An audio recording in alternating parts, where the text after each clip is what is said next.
In the name of the Creator, Redeemer, and Sustainer. Amen. Please be seated. What are you looking for? That was Jesus' opening words in the Gospel of John as he was gathering his disciples. What are you looking for?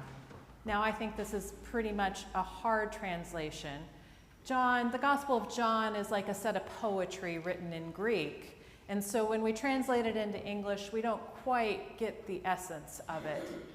Just like all poetry, it has meaning beyond just the individual words by themselves.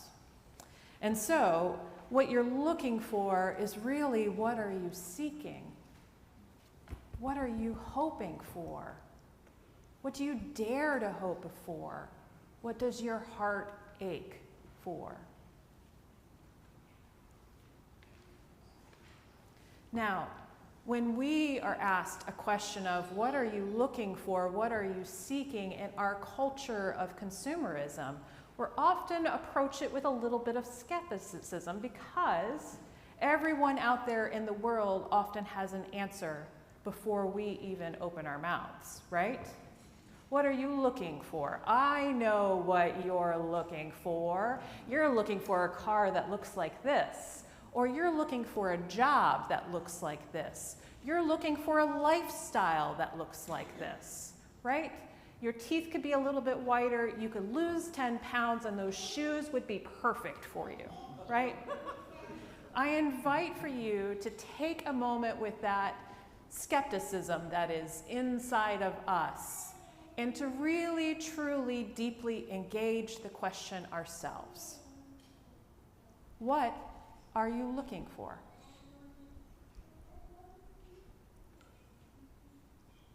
Why are you here? I mean, because you came here in the rain today, in the cold, passing through what might have been floods, right? What are you seeking?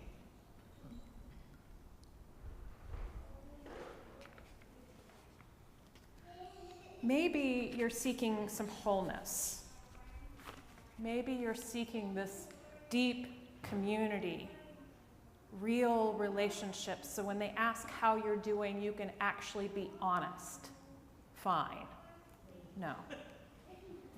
Today's a good day, or maybe today's not a great day. Maybe you came for healing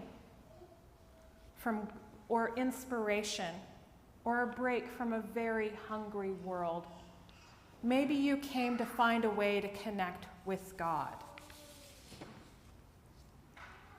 Why are you here? What are you seeking? What does your heart ache for? The disciples reply with, "Teacher, where are you staying?" Which again doesn't really quite work translation-wise. It could mean, I'm here looking for a teaching. It also could mean, really, where are you staying? What does your life look like? What does the indwelling of your world look like? Can I just be with you for a little while? And so that's what they do. And Jesus doesn't offer a sales pitch at this time, right? There is no answers that Jesus gives. Jesus just simply says, "Come and see." An invitation. Come and see. Come and see what this way of life looks like, what this faith could look like. You have a space.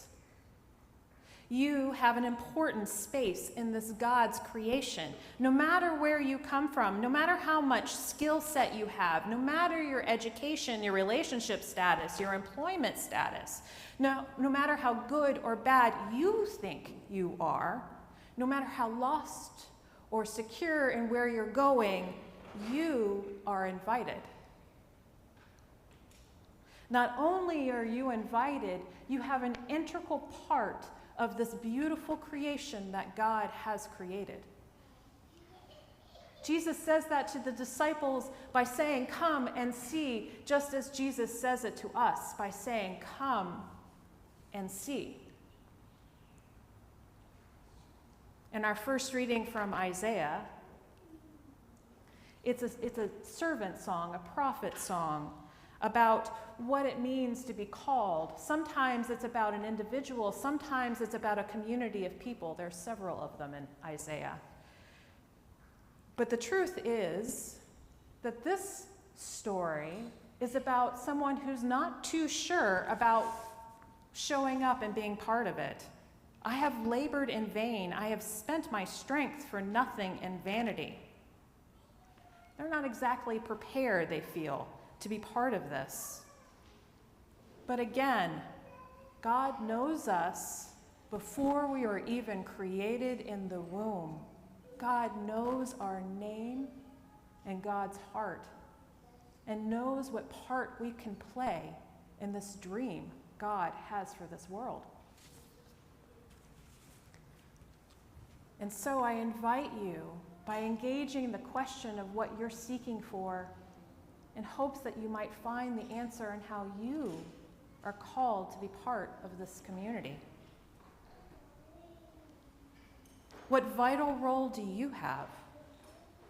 And the truth of it is, no matter what the role is, and we each have all individual roles, but it's so much bigger than ourselves. It's so much bigger than ourselves. It is a light to the nations that will reach the end of the earth.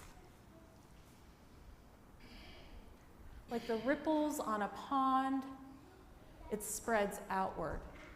God's light and love and our work in that action, beyond ourself, beyond our family, beyond our community, out the doors, beyond Walnut Creek, into the greater world, and into the creation to the ends of the earth. Come and see and be part of what God is calling us. So today I ask you to remember why you are hungry, so that you can be part of the feeding of the world with God's love. Amen.